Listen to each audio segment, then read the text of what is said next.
창세기 강의 182번째 찬양함으로 시작하겠습니다.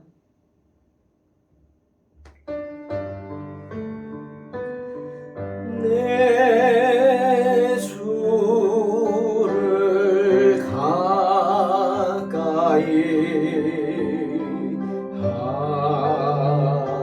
하게 하는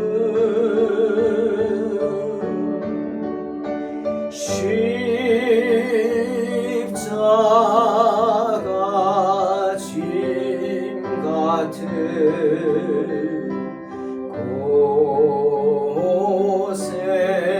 고생이나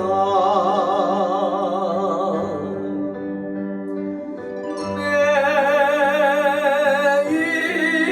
일생 소원은 늘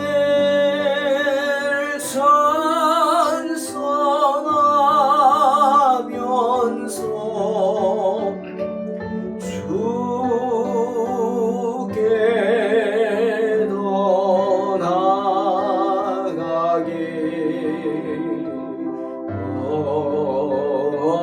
원합니다.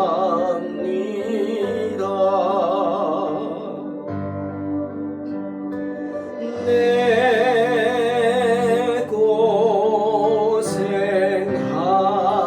고생하는 것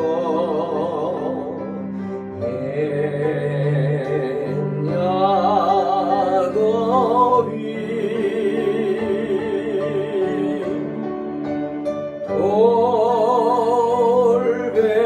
돌베개 베고자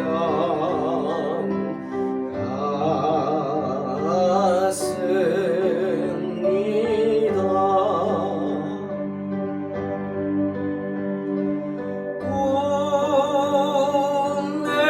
꿈에도 소원이 늘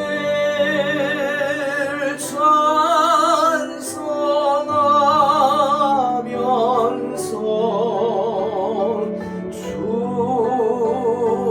주께 더 나아가길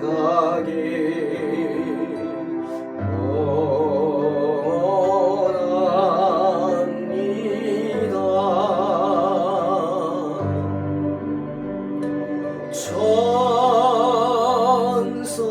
천성에 가는 길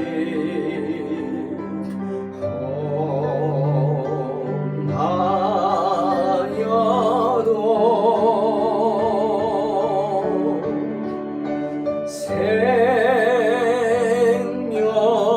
생명길 되나니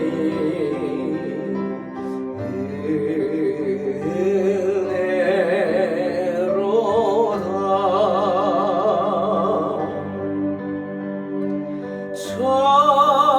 천사 날 부르니 늘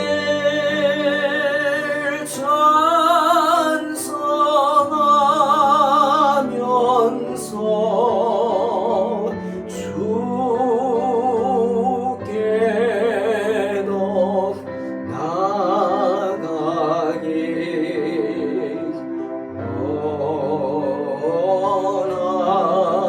원합니다.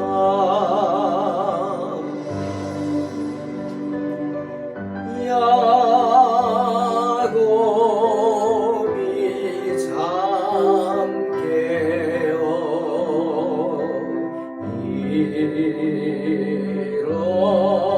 일어난 후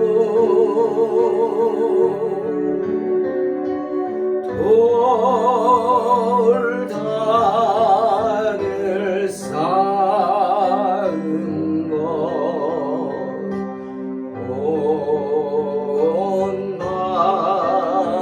본받아서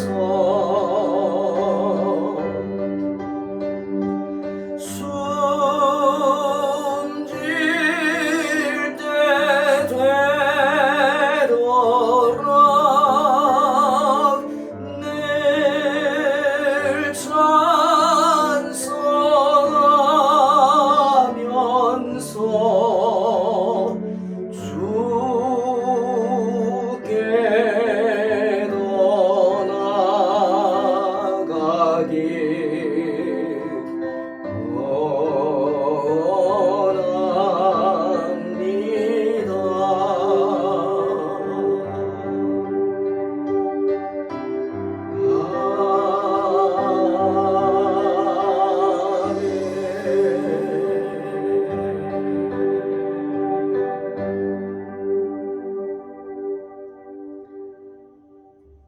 말씀인 창세기 41장 17절로 32절 봉독합니다. 바로가 요셉에게 이르되 내가 꿈에 나일 강가에 서서 보니 살지고 아름다운 7 암소가 나일 강가에 올라와 갈밭에서 뜯어먹고 그 뒤에 또 약하고 심히 흉하고 파리한 7 암소가 올라오니 그같이 흉한 것들은 애굽 땅에서 내가 아직 보지 못한 것이라. 그 파리하고 흉한 소가 처음에 7 살진 소를 먹었으나 먹은 듯 하지 아니하고 여전히 흉하더라. 내가 곧 깨었다가 다시 꿈에 보니 한 줄기에 무성하고 충실한 7 이삭이 나오고 그 후에 또 가늘고 동풍에 마른 7 이삭이 나더니 그 가는 이삭이 좋은 7 이삭을 삼키더라. 내가 그 꿈을 점술가에게 말하였으나 그것을 내게 풀이해 주는 자가 없느니라. 요셉이 바로에게 아뢰되 바로의 꿈은 하나라. 하나님이 그가 하실 일을 바로에게 보이심이니이다. 7 좋은 암소는 7회요 7 좋은 이삭도 7회니 그 꿈은 하나라. 그 후에 올라온 파리하고 흉한 7소는 7년이요 동풍에 말라 속이 빈 7 이삭도 7회 흉년이니 내가 바로에게 이르기를 하나님이 그가 하실 일을 바로에게 보이신다 함이 이것이라. 온 애굽 땅에 7회 큰 풍년이 있겠고 그 후에 7회 흉년이 들므로 애굽 땅에 있던 풍년을 다 잊어버리게 되고 이 땅이 그 기근으로 망하리니 후에 든 그 흉년이 너무 심함으로 이전 풍년을 이 땅에서 기억하지 못하게 되리이다. 바로께서 꿈을 2번 겹쳐 꾸신 것은 하나님이 이 일을 정하셨습니다. 하나님이 속히 행하시리니.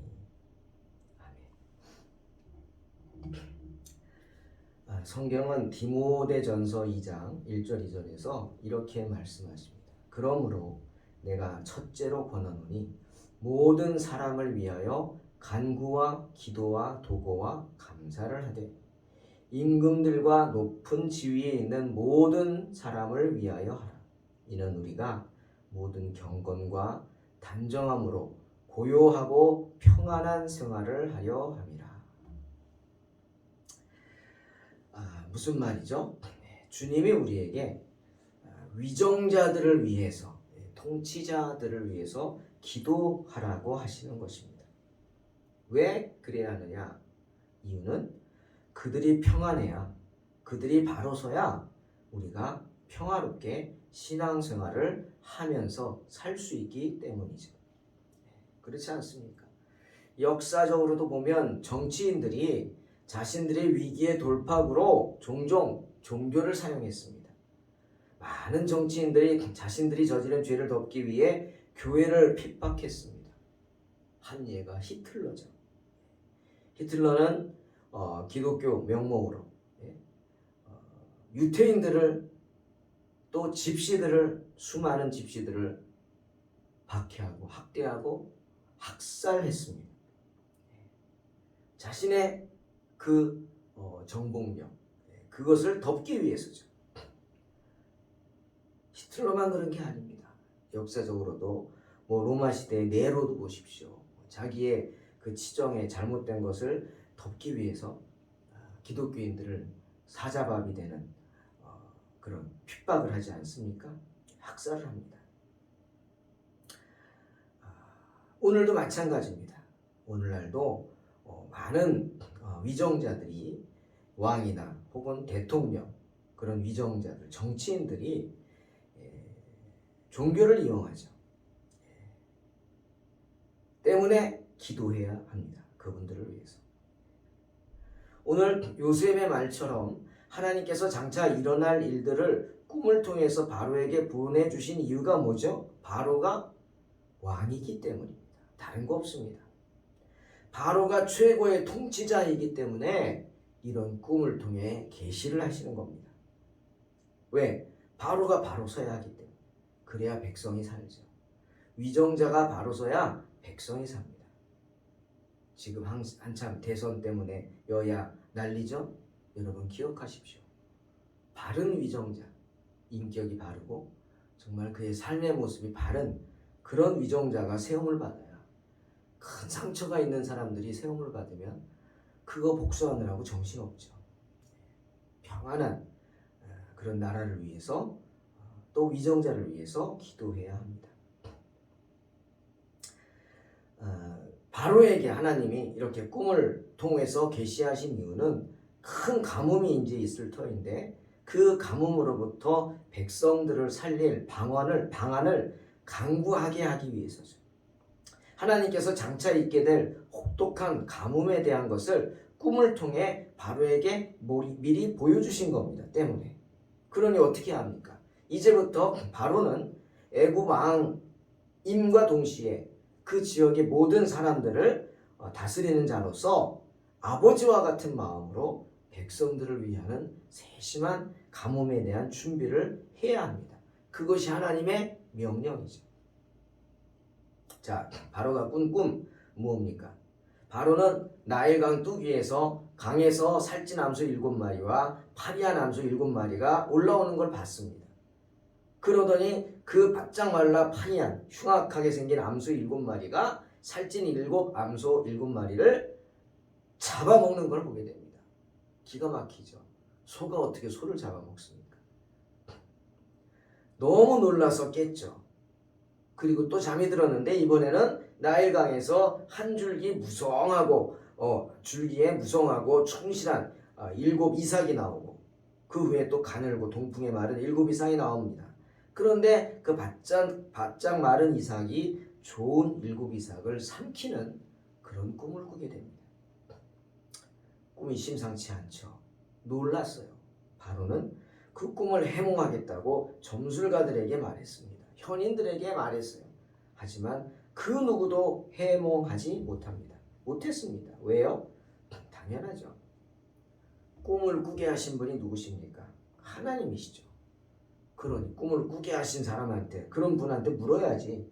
엉뚱하게 우상을 숭배하는 그런 또 별을 섬기는 점술가들, 엉뚱한 사람들한테 물으니 답이 나옵니까?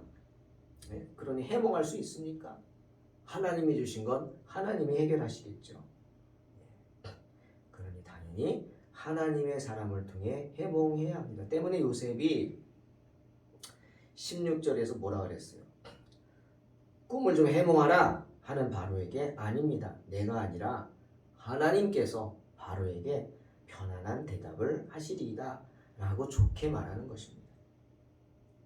하나님의 영으로 충만한 요셉이 그 꿈을 해몽해 주게 됩니다.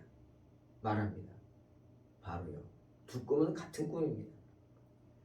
하나님께서 바로에게 주시는 같은 꿈입니다. 2번 같은 꿈을 꾼 것은 그 일이 중대하고 확실하고 임박했기 때문입니다. 라고 얘기합니다. 이제 7년 동안 큰 풍년이 들 것이지만 그 풍년 뒤에 다시 그 풍년을 기억하지 못할 큰 기근이 닥친다는 겁니다. 그것을 경고하는 꿈이라는 겁니다. 사랑하는 성도 여러분, 우리 한 가지만 생각해 봅시다. 하나님은 당신의 뜻을 꿈으로 나타내실 때 무슨 얼토당토하는 그런 것들을 우리에게 보여주시지 않습니다. 기억하십시오. 하나님이 주시는 꿈은요, 분명히 기억이 납니다. 그리고 내가 그 의미를 깨닫게 됩니다. 하나님이 깨닫게 하시기에 주시는 꿈이죠. 때문에 주변에서 쉽게 볼 수 있거나 우리가 늘 느끼는 것들을 통해서 주님은 역사하시곤 합니다. 오늘 보십시오. 바로에게 보여주신 것이 뭡니까? 이 바로가 하나님을 아는 사람이 아니기에 깨닫지 못한 거지. 다 바로가 보기에도 풍요와 빈곤을 직접 느낄 수 있는 그런 요소들 아닙니까? 곡식, 암소, 다 뭡니까? 풍요의 상징이죠. 살찐 거 풍요죠. 하지만 바짝 마른 거, 파리한 거 빈곤이죠. 하나님 그렇게 우리가 모르는 것, 이상한 것, 보지도 못한 것, 이런 게 아니라 우리가 늘 보아왔던 것, 우리가 의미를 두고 있던 것들을 통해서 당신의 뜻을 계시합니다. 자, 하나님이 주시는 계시에 관해 한 번 더 생각합니다. 계시는 계시를 받는 사람이 쉽게 알 수 있는 것들로 보여진다고 분명히 말했습니다. 그리고 또 한 가지 중요한 것. 마태복음 11장 27절. 내 아버지께서 모든 것을 내게 주셨으니 아버지 외에는 아들을 아는 자가 없고 아들과 또 아들의 소원대로 계시를 받는 자 외에는 아버지를 아는 자가 없느니라 말씀하십니다. 무슨 뜻입니까? 하나님 아버지께 선택되어진 사람만이 계시를 받을 수 있다는 겁니다. 하나님께 선택된 사람만이 계시를 받고 그 의미를 깨달아 알 수 있다는 겁니다. 그러니 바로가 모르죠. 바로는 하나님께 선택된 사람이 아니고, 그러니 계시를 받았다 할지라도 하나님의 뜻에 의해서 의미를 알 수 없는 겁니다. 자, 7년 풍년과 7년의 그 극심한 가뭄이 주는 교훈을 한번 생각해 봅니다. 여러분, 이 세상에 무조건 가뭄만 있는 게 아니라는 겁니다. 무슨 말이죠? 나쁜 일만 있는 게 아닙니다. 나쁜 일만 있는 게 아니에요. 좋은 일도 있어요. 좋은 일도 있고 또 슬픈 일도 있어요. 솔로몬 전도서 7장 14절에서 그랬잖아요. 형통한 날이 있다. 기뻐해라. 공고한 날이 있다. 되돌아보라. 생각하라. 이 두 가지가 늘 병행한다고 했어요. 맞습니다. 가뭄만 있는 게 아닙니다. 풍년도 있습니다. 왜? 이 세상을 창조하신 하나님 아버지는 선하신 분이기 때문입니다. 선하신 하나님께서 이 세상을 보존하시고 유지하시기를 원하기 때문에, 그래서 세상이 파괴되는 것을 보고만 계시지 않기 때문에 이 세상에는 어려움이 있지만 또 좋음도 즐거움도 있는 것입니다. 자, 출애굽기 16장을 한번 예를 들겠습니다. 하나님께서는 광야로 이스라엘 백성들을 인도하셨습니다. 뭐 100명, 1000명, 10,000명, 10만 명이 아닙니다. 몇백만 명입니다. 장정만 60만이라고 했어요. 그러면 아이들과 여인들까지 계수 안 하죠? 그 다음에 노인들까지 좋게 200만 명 이상 되는 수많은 사람들이 아무것도 없는 광야로 내몰렸습니다. 예? 그리고 젖과 꿀이 흐르는 가나안으로 가는데 40년간을 거기서 맴돕니다. 죄를 졌기 때문에, 불신의 죄. 그 벌로 광야 생활을 40년간 해야 합니다. 뭘 먹고 살겠습니까? 광야는 어떤 곳이에요? 풀 한 폭이 나지 않는 곳입니다. 흙과 돌만 있고, 정말 삭막한 곳인데 거기서 어떻게 이들이 살 수 있었어요? 하나님께서 아침마다 만나를 내려주셨기 때문에 그 만나를 먹게 함으로 살았어요. 그래서 모든 백성들이 광야에 나가서 어른이나 아이나 다 나가서 하늘에서 비처럼 내리는 만나를 주워 담아가지고 옵니다. 욕심 많은 사람은 많이 담아오겠죠? 하지만 어린아이들은 뭐 조금 담아오지 않겠습니까? 그런데 놀라운 건 그렇게 다들 누가 욕심 부리고 어쨌거나 주워 담아온 것을 달아보니까 이렇게 말씀하시죠. 많이 거둔 자도 남음이 없고 적게 거둔 자도 부족함이 없었다. 각 사람이 먹을 만큼만 거두었다. 성경은 분명히 말씀하십니다. 하나님이 그렇게 만드신 거예요. 왜? 살아계신 하나님이 세상을 다스리고 있기 때문에 누구 하나 부족하지 않게, 아니 누구 하나 굶지 않게 하신 겁니다. 하나님께서 당신의 백성들을 돌보고 계시기 때문이죠. 그러나 그 중에 욕심을 부린 사람들 있죠. 모세는 그런 사람들을 보고 출애굽기 16장 19절에서 이렇게 말합니다. 너희들 가져온 것 아침까지 남겨두지 말고 다 먹어라. 무슨 말이에요? 그러니 욕심 부리지 말고 먹을 만큼만 주워 오라는 것입니다. 또한 많거든 나누라는 것입니다. 얼마 전에 사모하고 집사님들이 하는 얘기 듣고는 기가 막히기도 하고 웃어야 될지 울어야 될지 몰랐는데 냉장고가 무슨 용도인가 했더니 음식물 쓰레기 보관하는 창고래요. 냉장고는 음식물 쓰레기를 보관하는 창고다. 날 잡아서 털어서 음식물 쓰레기 다 버려야 된다는 거예요. 그게 무슨 뜻입니까? 뭐 욕심이겠죠. 이렇게 말하는 저도 참 창피한데 그런 겁니다. 그러지 말라는 거예요. 하지만 욕심을 부려서 주워온 사람들이 다 먹지 못하게 되자 아침이 되니까 어떻게? 그 만나에서 벌레가 생기고 썩은 냄새가 나고 막 난리가 났어요. 그것을 보고 모세가 진노하지 않았겠습니까? 하나님 말씀 믿지 못하고 욕심 부리고 탐욕 부린 너희는 어떻게 되겠어요? 하나님이 진노를 사겠죠. 사랑하는 성도 여러분, 그러니 주님 앞에서 욕심 부리지 마시기 바랍니다. 그리고 기억할 것, 극심한 7년의 흉년만 있는 게 아니에요. 그 전에 뭐가 있었어요? 아주 풍성한 7년의 엄청난 풍년이 있었다는 거예요. 그 풍년을 왜 주셨어요? 이 흉년을 대비하기 위해서요. 그런데 어떤 사람이 이 풍년 가운데 흉년을 대비할 수 있죠? 깨어있는 사람이에요. 그냥 놔두면 사람들이 맨날 풍년이 되는 줄 알고 룰루랄라 놀기만 하고 썩어버리고 그랬을 거예요. 흉년을 준비하지 못했을 거예요. 그러나 깨어있는 사람은 그 풍년 가운데 흉년을 준비합니다.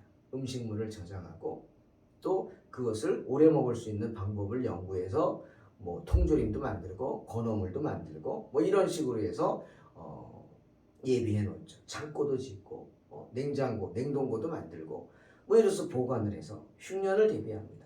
어떤 사람이? 깨어있는 사람. 하지만 대부분의 사람들은 풍년의 기간에 흉년을 준비하지 못합니다.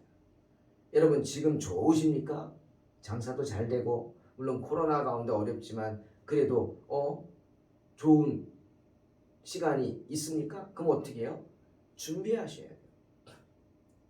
안 좋은 시간도 온다는 사실을 알고 준비해야 돼요. 준비. 그것이 하나님이 세우신 질서고 그것이 하나님의 섭리입니다. 하나님은 우리로 기쁨도 주시지만 슬픔도 주십니다. 왜? 고난의 이유가 뭐라 그랬죠? 교만하지 않기 위해서. 교만하지 않기 위해서. 그러니 어찌해야 합니까? 풍년의 기간 동안 깨어 있어야 돼요. 흉년을 대비해야 해요. 7년의 풍년의 기쁨이 7년의 극심한 흉년으로 인해 한순간에 사라져버린다고 오늘 성경은 말하지 않습니까? 사람들은 세상의 기쁨, 육체의 정욕이 전부라고 생각합니다. 하지만 아닙니다. 다 지나가는 거죠. 다 지나갑니다. 흉년이 너무 심해서 풍년을 이 땅에서 기억하지 못했다고 성경은 말씀하시죠? 다 한순간에 날아가 버릴 수 있는 겁니다. 이 세상은 어떤가? 솔로몬은 잠언 31장 3절에서 이런 말하죠. 고운 것도 거짓되고 아름다운 것도 헛되나 오직 여호와를 경외하는 여자는 칭찬을 받을 것이다. 이게 무슨 말? 왜 이런 말을 합니까? 이 세상의 쾌락을 마치 여인들의 외모에 비유한 겁니다. 젊은 여인들 늙지 않고 늙기 싫어가지고 막 애쓰잖아요. 나이 많은 배우들이 얼굴에다 주사를 맞고 어째가지고 퉁퉁 부어가지고 사람인지 괴물인지 모른 그런 모습으로 나오기도 하고 그럽니다. 알아보지도 못할 정도로. 왜? 젊음을 유지하겠다는 거죠. 다시 돌아가고 싶다. 예? 오늘 이렇게 뉴스 보니까 탐 크루즈가 얼굴이 나왔는데 얼굴이 퉁퉁 부은 얼굴이 나왔어요. 비교하는 사진과 함께. 얼굴에 무슨 짓을 했다고 막 난리가 났죠. 왜 그렇습니까? 젊어지고 싶어서 그렇죠. 그러나 어떻게 됩니까? 그런다고 젊어지나요? 아니죠. 늙어지는 것입니다. 여인들의 외모, 젊음, 아름다움과 같은 게 인생입니다. 쾌락입니다. 한 번에 훅 가는 거예요. 붙잡을 수 없는 거예요. 한순간에 날아가는 거예요. 그러니 뭐라고요? 여호와를 경외하는 여자가 칭찬을 받는다 말씀하는 겁니다. 사랑하는 성도 여러분, 바로의 꿈을 통해서 주님은 우리에게 분명히 말씀하십니다. 항상 깨어 있으라. 세상 일들에 일희일비하지 말고 그런 세상 일들에 안달하지 말고 기쁜 일 있다고 너무 좋아하지 말고 또 슬픈 일 있다고 너무 낙심도 하지 말고 그 속에서 주님을 바라보라. 높이 하늘을 바라보라는 거예요. 그러면 장차 되어질 일들이 생각이 날 것입니다. 그것을 준비하는 삶을 살라는 거예요. 사랑하는 성도 여러분, 우리 하나님은 선하십니다. 선하신 하나님의 손길을 의지하면서 오늘도 믿음으로 승리하시기를 주의 이름으로 축원합니다. 기도하겠습니다. 하나님 감사합니다. 오늘도 주님께서 귀한 것을 허락하여 주셔서 귀한 말씀으로 은혜 받습니다. 주님, 우리의 부족한 부분 많습니다. 나약한 부분 너무 많습니다. 참으로 부끄러운 부분 정말 많습니다. 용서하여 주시고 정말 고운 것도 거짓되고 아름다운 것도 헛되나 오직 여호와를 경외하는 여자는 칭찬을 받는다는 말씀처럼 세상 쾌락에 빠지지 말고 또 그것이 전부인 양 생각하지 말고 모든 것이 헛되고 거짓된 것임을 알고 주님을 경외하는 복된 성도들 되게 하여 주시옵소서. 항상 깨어있게 하시고 깨어있는 가운데 주님 바라보고 승리하는 삶을 살게 하여 주시옵소서. 예수님의 이름으로 기도하옵나이다. 아멘. 믿음으로 승리하시기 바랍니다.